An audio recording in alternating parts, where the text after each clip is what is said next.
نے رہے اور تو نے نہ دی، ان کا شکریہ سب سے زیادہ واجب۔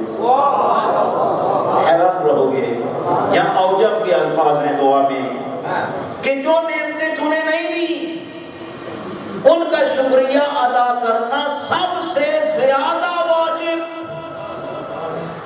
علت کیا ہے؟ معصوم نے فلسفہ بھی بیان فرمایا، خدایا جو تو نے دے دی ضروری تو نہیں کہ ان کا آخرت کا اجر بھی ہو، دے تو دی تو دے، دنیا میں ہر نعمت کا آخرت میں اجر نہیں ہوتا، اسی کا ہوتا ہے جو حکم خالق کے مطابق صرف ہو۔ لیکن خدایا جو تو نے نعمت نہیں دی مانگنے کے باوجود اس کا تو آخرت کا اجر بھی محفوظ ہے۔ بلکہ روایات یہاں تک کہتی ہیں کہ بندے خدا جب جائے گا نا جنت میں تو خدا بہت بڑے درجات اس کو عطا کرے گا جنت میں۔ تعجب سے عرض کرے گا، خدایا میں نے اتنا کوئی چنگا کام تو نہیں کیا کہ جنت میں تو نے مجھے اتنے بڑے درجات سے نوازا ہے۔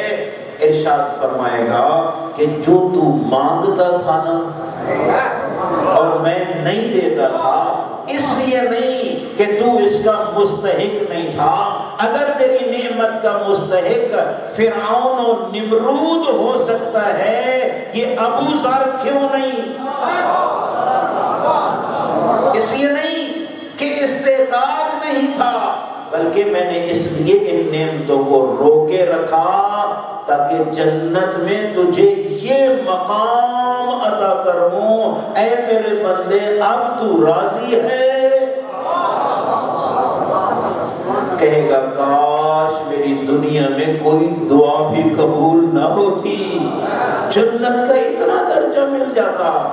خدایا جو تو نے نہیں دی ان کی آخرت کا اجر محفوظ ہے، اور دوسرا تیرا کتنا کرم ہے، ہو سکتا ہے کہ جو بندہ مانگ رہا تھا اگر تو اس کو دے دیتا تو یہی نعمت کا آنا اس کی گمراہی کا سبب بن جاتا، گمراہی کا سبب بن جاتا۔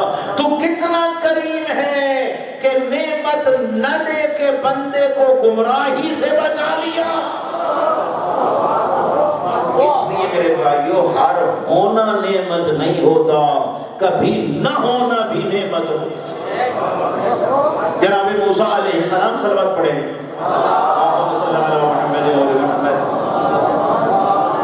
حضرت نے ایک دن دربار خداوندی میں عرض کی، خدایا مجھے جنت میں میرا اپنا ہم نشین تو دکھا دے، دنیا میں کون ہوگا دنیا میں میرے ساتھ جنت میں رہنے والا؟ اللہ اکبر۔ ارشاد فرمائے موسیٰ چلا جا، او فلاں بستی فلاں محلہ وہاں ایک خرابہ ہے، وہاں ایک میری کنیز ہے جو جنت میں تیری ہم نشین ہوگی۔ اللہ پاک نے ایڈریس دیا، جناب موسیٰ علیہ السلام وہاں پہنچے، دیکھا کہ ایک خاتون ہے، آنکھوں سے نابینی، ہاتھ بھی نہیں پاؤں بھی نہیں، زبان پہ ذکر خدا جاری، شکرن للہ شکرن للہ شکرن للہ۔ جناب موسیٰ علیہ السلام گئے اور کہا السلام علیک یا امت اللہ، کنیز خدا میرا سلام۔ جواب آیا وعلیک السلام یا کلیم اللہ، کلیم خدا میرا بھی سلام۔ تعجب سے ارشاد فرمایا کنیز خدا، تیری تو آنکھیں نہیں، تجھے کس طرح پتا کہ میں کلیم خدا ہوں؟ عرض کرتے موسیٰ جس خالق نے تجھے میرا ایڈریس دیا تھا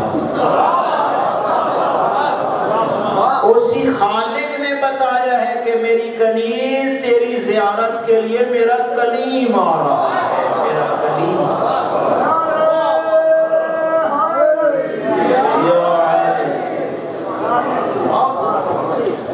حضرت نے ارشاد فرمایا تیری زبان پہ ایک ذکر جاری ہے شکر خدا، تو شکرانہ تو نعمت پہ ہوتا ہے، تیرے پاس ہے کیا؟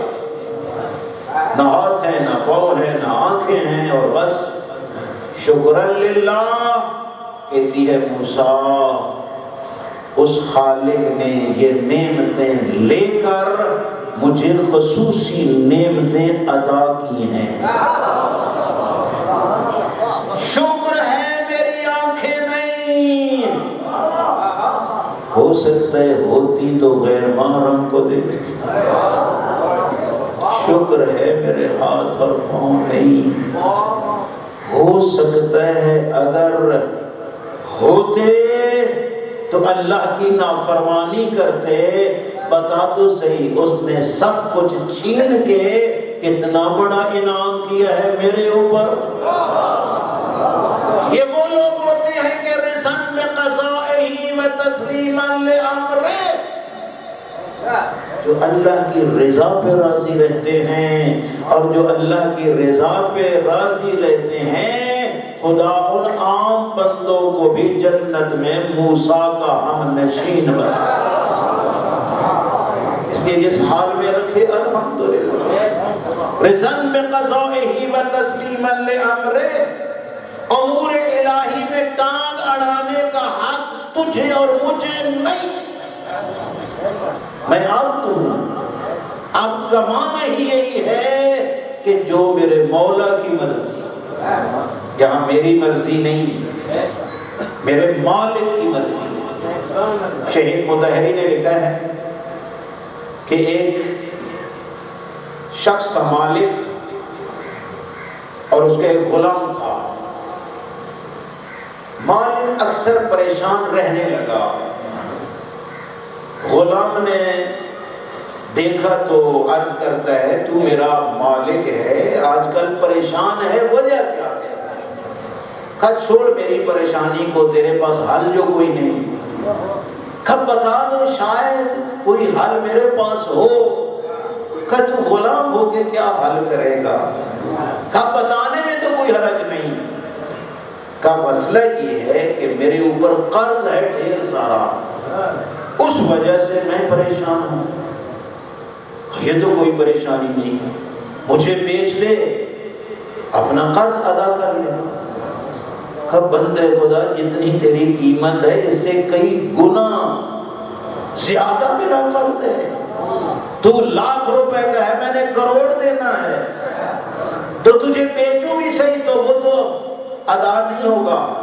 کہتے دیکھنا تیرا جتنا قرض ہے نا تو میری اتنی قیمت لگا دے، توجہ کرنا، توجہ کرنا، بازار میں میری قیمت لاکھ ہے نا اور تو نے کروڑ دینا ہے، تو بازار میں چلا جا، کہہ دے میں نے غلام بیچنا ہے اور قیمت اس کی 1 کروڑ ہے۔ لوگ تو اسے پوچھیں گے کہ اس کو کون سے سرخاب کے پر لگے ہیں، یہ بھی تو عام غلام ہے۔ ان کو کہہ دینا کہ یہ آداب غلامی کو خوب جانتا ہے۔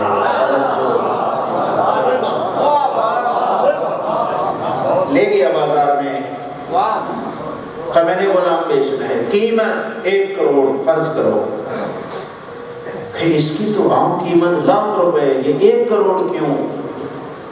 کہا یہ آداب غلامی کو خوب جانتا ہے۔ حاجی بہادر جو خریدار تھا دانا آدمی تھا، کہتے اگر یہ آداب غلامی کو خوب جانتا ہے تو پھر کروڑ بھی اس کی قیمت کم ہے، لیکن شرط امتحان ہے، امتحان کروں گا، اگر آداب غلامی کو جانتا ہوا تو میں کروڑ میں ہی خرید لوں گا۔ کہتے کر لو، پیسے اس کو دیا اور کہا اگر آداب غلامی نہ جانتا ہوا تو پیسے واپس کر۔ ٹھیک ہے، حاجی صاحب نے کروڑ روپے دیا، غلام لیا، غلام کو مارنا شروع کیا۔ توجہ، شہید مطہری نے بات لکھی ہے، افسانہ نہیں حقیقت ہے۔ مارنا شروع کیا، مارے جا رہا ہے اور غلام سی تک نہیں کر رہا، نہ رو رہا ہے، نہ ہائے نہ سی۔ مالک کہتا ہے کہ تجھے درد نہیں ہو رہا؟ کہا ہو رہا ہے۔ کہا پھر روتا کیوں نہیں؟ کہا کیوں روؤں؟ سزا دینے والا جو مالک ہے،